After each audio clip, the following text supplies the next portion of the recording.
Let me ask you this then. Let's say someone's watching this right now. They got a little bit of money and they want to be earning $10K a month, somewhat passively through this through a car rental model, right? They might not be here in Miami. They might be out in the middle of nowhere, fucking Indiana. Who knows, right? What would you? How should they go about, like, kind of step by step? What should they do? What car do you think they should get?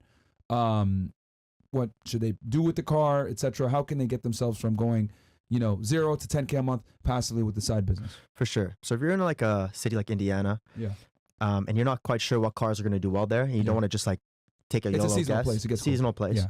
Honestly, go in Turo, see what cars have the most trips, see what cars have the highest reviews. In your zip code, and kind of base off, what cars do well off of that. You can even search up private rental companies, but like a city like Indiana probably won't have many, or if any, private exotic car rental companies. Probably not. No, but it's always good to do your research. So to kind of figure out our pricing, we kind of we went over through every single exotic car rental company down here in Miami. We looked at all their pricing and we took the average.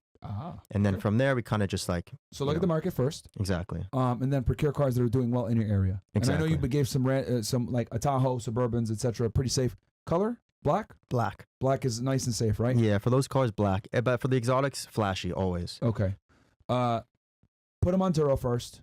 Start renting out. Get yourself, I guess, situated on there.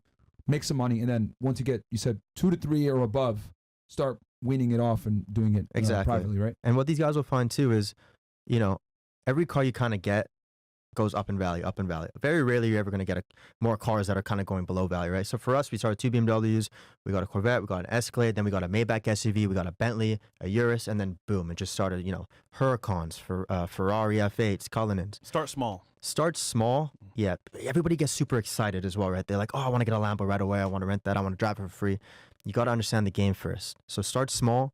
Don't break the bank. Don't put yourself in a high stress situation by getting a car that you might not be able to afford for more than 6 months. Get a car that you're very comfortable with. If that car sits for 3 months, be comfortable with that payment. Pretend like you're not renting it out. Okay. And then from there, just... That's a good tip. Yeah, just because you got to build experience, right? You got to build business experience. Don't be relying upon that vehicle to make you money immediately. Exactly. So we didn't touch those high-end cars, those high payment cars, until we really knew what we were doing. Brokers were sending us a lot of clients. We really knew that we were going to be good with the insurance. And then we felt comfortable. Okay, let's go get a Urus. Let's go get this. Okay. Shit. All right. You guys are getting a masterclass, man, in how to go ahead and start a rental car business. Omar goes, Fresh, you got it? He's asking you, I think, this question. I could read it, though. Fresh, can you explain why you shouldn't buy a new car? Because where are we at here? Because I want to get a 2023 or a 24 manual Supra, since they come in manual, but you say not to buy it new. So should I just buy one that's already used instead of a new? Got a credit score of 745 from you guys. So good job on a credit score. We kind of covered it earlier, but just to make it more apparent here, whenever you buy a new car from our dealership, bro, the moment you drive it off the lot, you're losing value. So that alone should tell you not to do it. But secondly, bro, the same car you're going to buy it new, someone already has it, doesn't want it anymore. You're saving money on depreciation, and it's the same car. Will people want to even rent Supras to give him an option, I guess? Is that a car that's... To be honest, a manual Supra, you should keep that for yourself, personal use. Renting it out is not a good idea.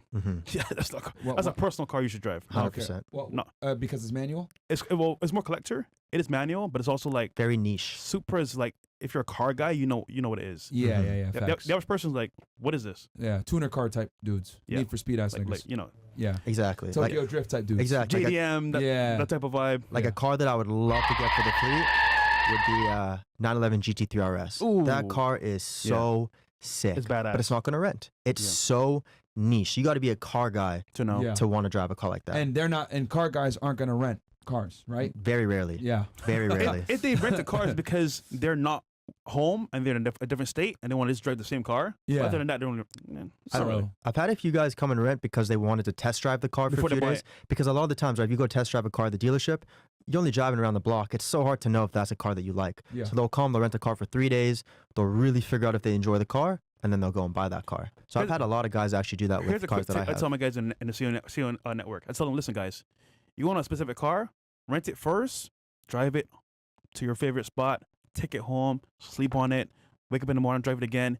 You're going to experience the car for real. You go to a dealership, like you just said, drive it down the block. Yeah. You're not really feeling the car. Like when you got your G-Wagon, right? Yeah. We drove to Cario in the G-Wagon that we had in the fleet. Yeah. So Fresh drove it for a good hour and a little bit, and he really, said, this is a car I want to buy. I've been in it for long enough. I know this car drives really well.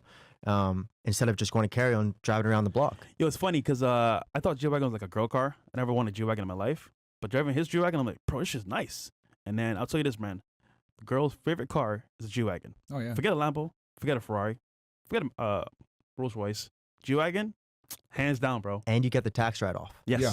which is huge. Because of the weight. Part of that So car. Tahoes, Escalades, all tax write-offs. So if these guys, anyone's making good money Range and Rovers. Yeah. you want to rent out a car like that plus get the tax write-off, I mean, it's a double whammy. Yeah. whammy right there. Okay. So for him, you get it for yourself, get it used, and you won't be able to rent it out more than likely, Yeah. especially with the manual. Okay.